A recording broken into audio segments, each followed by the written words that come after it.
From one of the biggest gold mines on Earth, located in the middle of Uzbekistan, and a massive copper operation in Chile that sits 10,000 feet above sea level in the Atacama Desert, to the world's largest iron mine in Brazil that was discovered entirely by accident, and an unbelievable diamond mine in Russia that was built right next to a city. Here are the 10 biggest mining operations in the world.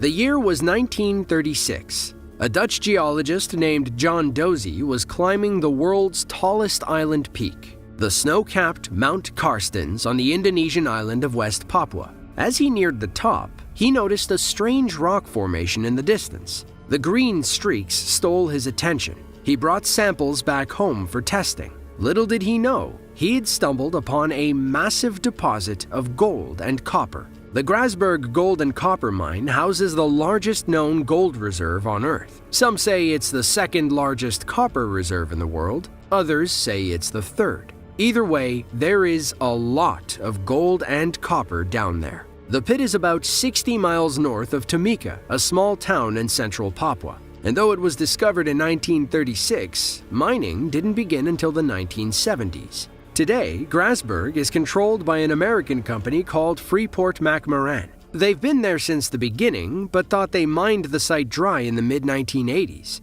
After some careful exploring in 1988, the company found more gold deposits in the area. That's when they started printing money. Between 1990 and 2019, Grasberg produced 53 million ounces of gold and 432 billion ounces of copper. That's equal to over 1,600 tons of gold. All that production makes Grasberg Indonesia's biggest taxpayer. They believe the reserves are easily worth $100 billion in revenue.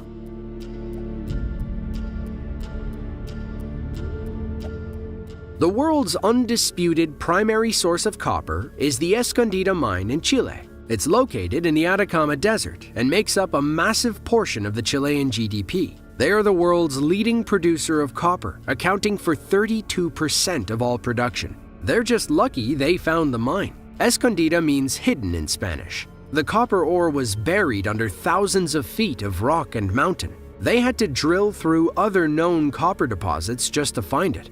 Getting there presented another challenge. The Escondida mine sits about 10,000 feet above sea level in the Atacama Desert. It's also not your typical mining pit. The copper deposits stretch 11 miles north to south and 2 miles east to west. Production began in the 1990s. But unless they find another miracle deposit, the mine should only last into the 2030s. The mine's primary owner, BHP Billiton, is a little more optimistic.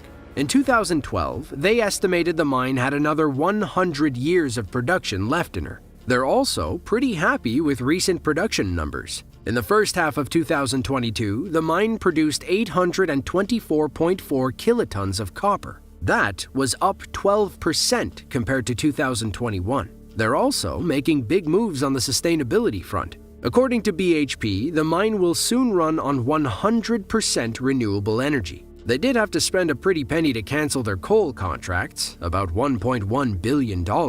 However, moving to renewables should displace 3 million tons of CO2 per year. That's equal to 700,000 combustion engine cars.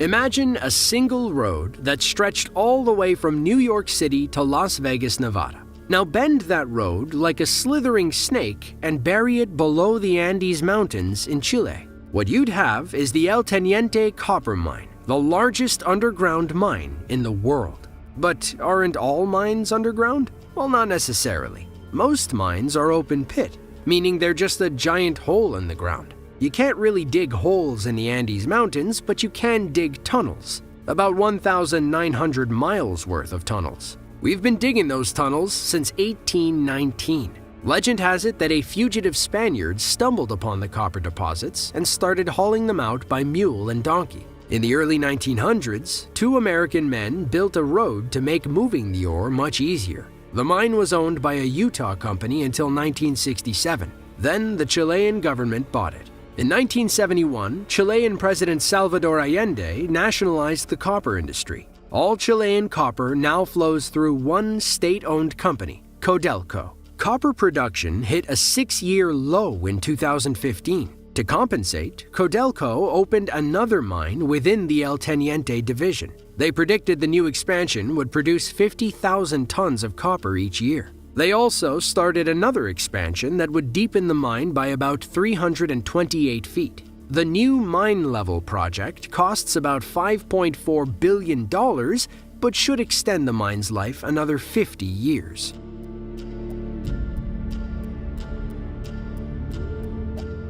The Atacama Desert in northern Chile is an arid landscape with little vegetation. However, it has plenty of raw minerals hidden underground. In 2021, the mining sector contributed $317 billion to Chile's GDP. That's about 15% of all the money they make. Much of it likely came from the Chuquicamata copper mine, the largest open-pit copper mine in the world. It's also the second deepest. At 3,200 feet deep, 9,500 feet wide, and 16,000 feet long, all of New York's Central Park could fit inside. Current operations at Chuquicamata have been the same since 1910, but people had been mining copper long before. The Inca and Spanish conquistadors used the mine to make tools and weapons. Then, in 1899, someone found a well-preserved mummy buried deep in the mine. He became known as Copper Man, and his remains date back to 550 AD.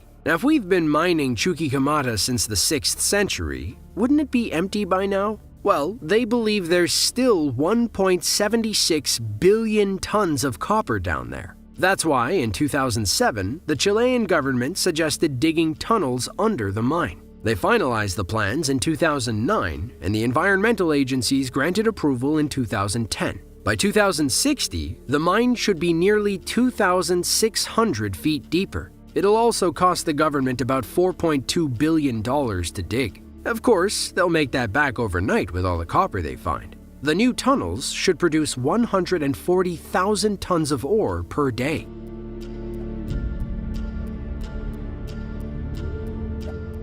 In the summer of 1955, a group of Soviet geologists were trekking through Siberia when they encountered a pleasant surprise. They discovered traces of a rare volcanic rock called kimberlite. In case you aren't a geologist, kimberlite means diamonds. For their discovery, these men received the Lenin Prize, one of the highest honors in the USSR. The Russians began building ASAP. They quickly learned that digging a mine 280 miles away from the Arctic Circle isn't easy. The area experiences 7 months of winter each year. The ground freezes, making it hard to penetrate. Then in the summer, it turns to slush, making it very unstable. It got so cold at times that engine oil would freeze and tires would shatter. Still, the Soviets persevered and Mir Mine was born. At the time, it was the largest diamond mine in Russia and one of the biggest in the world. By the 1960s, Mir was cranking out 10 million carats of diamonds each year. The more they dug, the more diamonds they found. By the 1990s, they had reached 1,120 feet deep. Then, a flood in the pit bottom halted production. The mine changed hands several times after the Soviet Union collapsed. When production finally stopped in 2004, Mir Mine was the second largest excavated hole on Earth. It was so big that you weren't allowed to fly over it. There was a chance the downward airflow could suck helicopters in like a vacuum. Mir reopened in 2009 and should last another 50 years. It's currently owned by Alrosa, the world's largest diamond miner by volume. They employ about 70% of the local community, about 35,000 people.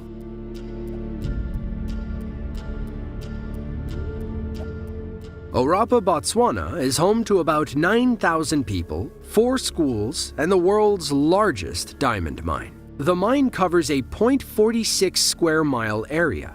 That's about 300 acres of land. For the record, the White House only sits on 18 acres of land. The Orapa mine is owned and operated by Botswana Diamond Company in partnership with De Beers Diamond Co. A team of De Beers geologists discovered the mine in March of 1967. Conveniently, it was only a year after Botswana declared independence from Britain. In its first year, Orapa produced over 1.4 million carats of diamonds. It only went up from there. They operate 7 days a week and produce over 20 million tons of ore. From that ore, they pull about 10.8 million carats of diamonds each year. Botswana's entire economy relies on the Orapa mine.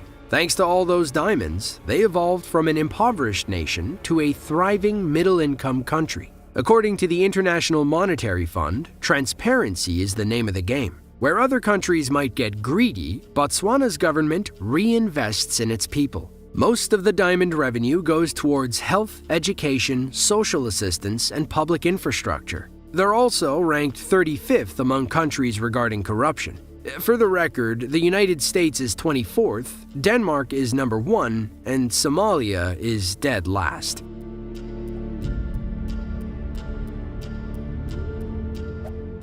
When we think of giant mines, we like to picture silver, gold, and plenty of diamonds. But the world still needs iron too, and we get most of it from the Carajás iron mine in Para, Brazil. The mine is fully owned by a Brazilian mining company called Vale. According to their estimates, about 7.2 billion tons of iron ore are waiting for them. Carajás is the world's largest iron mine, but it wasn't discovered until 1967. Even then, they found it completely by accident. A team of geologists from U.S. Steel was flying over the Amazon rainforest when they had to make an emergency landing to refuel. They landed their helicopter on a hill that seemed rather odd. It was barren, too barren for something in a remote corner of the rainforest. They tested the ground, and lo and behold, it was basically made of iron. They also discovered manganese, tin, copper, aluminum, and gold.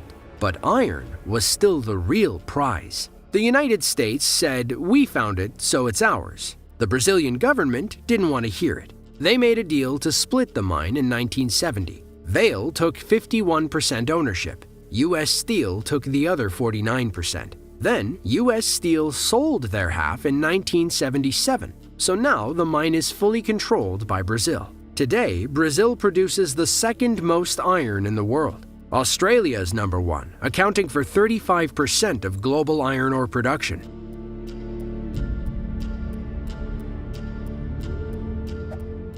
Western Australia is home to Greenbushes Mine, the largest lithium mine in the world. Our lives run on lithium. Look at all the rechargeable items in your room. From your laptop and your phone to your gaming consoles and Bluetooth headphones, they all likely run on lithium-ion batteries. There's a good chance your lithium came from Greenbushes, Australia. They produce about 1.95 million tons of lithium every year. For the record, your average cell phone has less than a gram of lithium. The mining project is split between two companies. A Chinese company called Tianqi Lithium Industries owns a 51% stake. The other 49% is owned by an American company, Albemarle Corp. Both stand to make insane amounts of money as lithium demand keeps rising. According to reports, global lithium demand should grow by 33.3% every year. To keep pace with demand, the Greenbushes mine is currently going through an expansion process. They hope to build 2 more processing facilities to produce more battery juice than ever before. Today, the Greenbushes open pit operation is about 870 feet deep. They've been digging since 1888, when the area was mostly mined for tin. The lithium-ion battery wouldn't be invented for another 88 years. We have a British chemist named Michael Whittingham to thank for that. If you're watching this video on your smartphone or laptop, say thank you, Michael Whittingham. They first discovered lithium at Greenbushes in 1980. They had no idea how valuable it was at the time. To them, it was just a soft geological oddity. They began a small-scale mining operation in 1983. Then, production exploded in the 2000s as the push towards electric cars became more mainstream. As of 2021, Greenbushes accounts for over 1/5 of global lithium production. Plans to expand the mine are already in place. The $1.9 billion expansion will double the mine's size. We're talking 1.6 miles long, over a half-mile wide, and about 1,500 feet deep.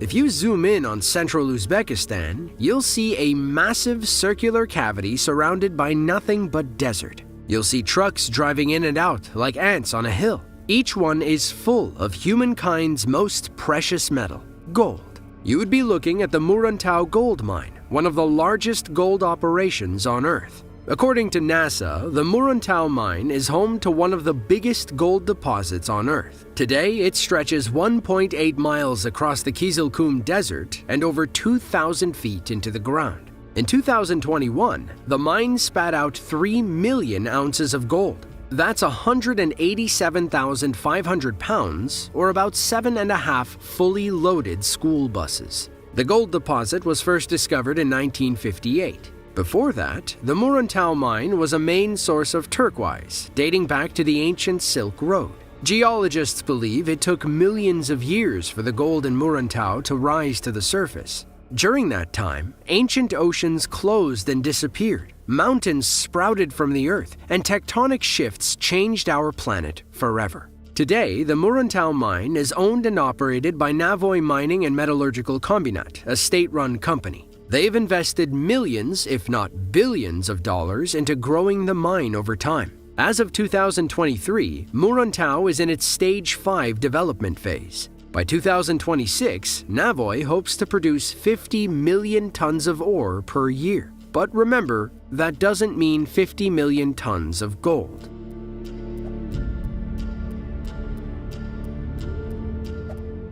The Bingham Canyon Mine near Salt Lake City, Utah, is the largest artificial excavation site in the world. Covering an area of 4.7 square miles, it's one of the few man-made objects you can see from space. Other sites include the Three Gorges Dam and the Palm Jumeirah in Dubai. The Canyon Mine is also the deepest open-pit mine on Earth at 3/4 of a mile deep. They say it's produced more copper than any other mine in history, about 17 million tons. Bingham Canyon has been in operation since 1906. It was discovered in 1848 by two Mormon brothers, Sanford and Tom Bingham. They reported their findings to Brigham Young, the then president of the LDS Church. He basically told them it wasn't worth it, so Sanford and Tom didn't stake their claim. Another Utah mining company came by in the 1860s, and the rest is history. Today, it's owned by Rio Tinto, an Anglo-Australian company. Meanwhile, the Kennecott Utah Copper Co. manages all mining operations. That's why some locals call it the Kennecott Copper Mine instead of Bingham Canyon. It accounts for more than 16% of copper produced in the United States. They also dabble in gold, silver, and molybdenum, a mineral used in steel alloys. In April of 2016, a massive rock slide shuttered production at the Bingham County Mine. According to reports, 165 million tons of rock slid to the bottom of the pit. Thankfully, nobody was in the mine when the landslide occurred. Well, that's all we have for you today. But if you enjoyed this video and want to see another just like it, then be sure to click the link on screen now. With that, thanks for watching, and be sure to tune in next time.